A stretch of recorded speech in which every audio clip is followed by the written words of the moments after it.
Hello guys, അപ്പോൾ എന്തൊക്കെയാതല്ലോ.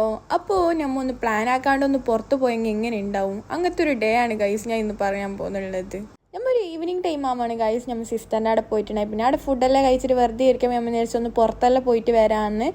മെയിനായിട്ട് നമ്മൾ നൈറ്റ് ഇറങ്ങിയത് തന്നെ നാഷണൽ ഡേ ആയതുകൊണ്ട് തന്നെ എന്തോ ഒരു പാങ്ങ് തന്നെ റോഡിലെ പോകുമ്പോഴെല്ലാം കാണാൻ കുറേ ലൈറ്റും അതുപോലെ തന്നെ കാറിലെല്ലാം ഫുള്ള് പെയിൻറ്റിങ്ങും സ്റ്റിക്കറും അങ്ങനെ പല പല കാറുകളും. ഇത് നാഷണൽ ഡേക്ക് മാത്രമാണ് നമുക്ക് കാണാൻ പറ്റുക. അതുകൊണ്ടാണ് നമ്മൾ മെയിനായിട്ട് ഇറങ്ങിയിട്ടുള്ളത്.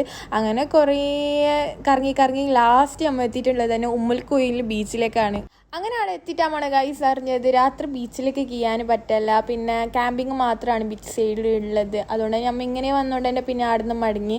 അങ്ങനെ അവിടുന്ന് മടങ്ങിയിട്ട് വരുന്ന ആ ഒരു ടൈമാണ് നമ്മൾ ഈ ഒരു പാർക്ക് കണ്ടത്. ഇത് ഉമ്മൽക്കുയിലത്തെ ഒരു വലിയൊരു പാർക്കാണ്. അതുകൊണ്ട് തന്നെ നല്ല ആളുണ്ടായിന്. ഞാൻ വന്ന് പോയി വന്ന് നാഷണൽ ഡേ ആയതുകൊണ്ട് തന്നെ നല്ല ആൾക്കാരുണ്ടായിരുന്നു. പിന്നെ ഷുർത്ത കാര്യങ്ങളെല്ലാം അവിടെ ഉണ്ടായിന്.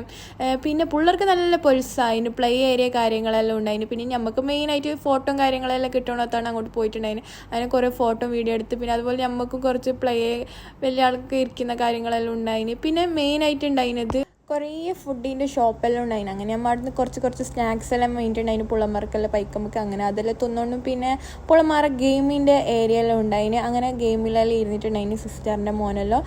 അങ്ങനെ നമ്മൾ പ്രതീക്ഷിക്കാണ്ട് ഉമ്മൽക്കുയിലത്തെ ബീച്ചും പാർക്കും എല്ലാം കണ്ടു ഗൈസ്.